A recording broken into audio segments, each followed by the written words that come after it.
warahmatullahi wabarakatuh. Perkenalkan, nama saya Kinasih Sania Putri, kelas 12 AKL 2, nomor absen 31. Dan hak asasi manusia.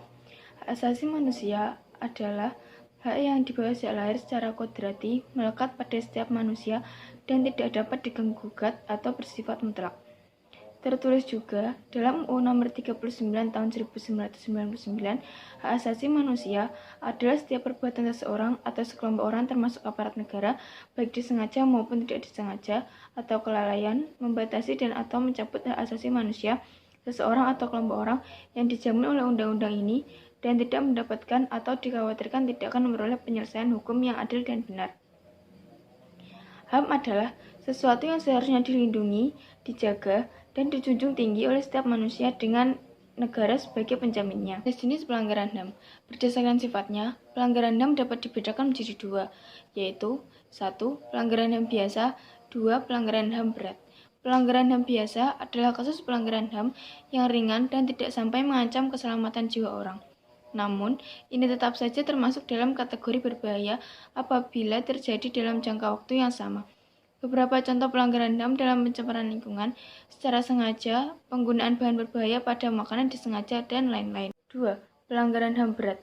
Pelanggaran HAM berat yang mengancam nyawa manusia seperti pembunuhan, penganiayaan, perampokan, perbudakan, dan penyanderaan. Contoh pelanggaran HAM adalah Komnas HAM, tragedi Trisakti tak bisa diselesaikan di luar pengadilan. Pada tanggal 12 Mei 1998, terjadi peristiwa penembakan dalam demonstrasi yang menuntut Presiden Soeharto turun dari jabatannya.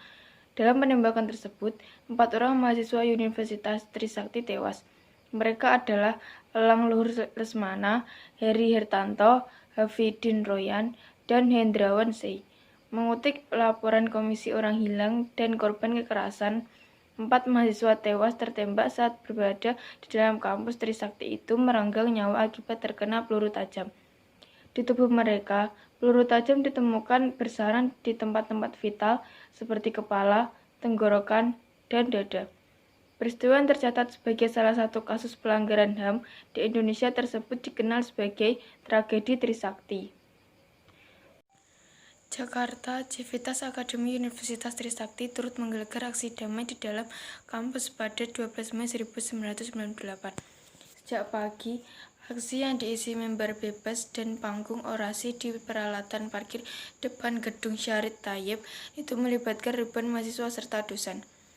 Baru pada siang harinya, sekitar 12.30 waktu Indonesia Barat, masa aksi yang sejumlah 6.000-an orang berniat menggelegar ke gedung DPR atau MPR.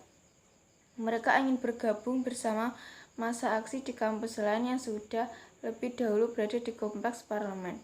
Namun, masa yang sedang bersiap melakukan long march dari kampus Trisakti itu diadang oleh barisan aparat militer bersenjata. Perwakilan mahasiswa pun bernegosiasi dengan pimpinan komando aparat Letkol Inf A. Amril meski hanya menemui jalan buntu.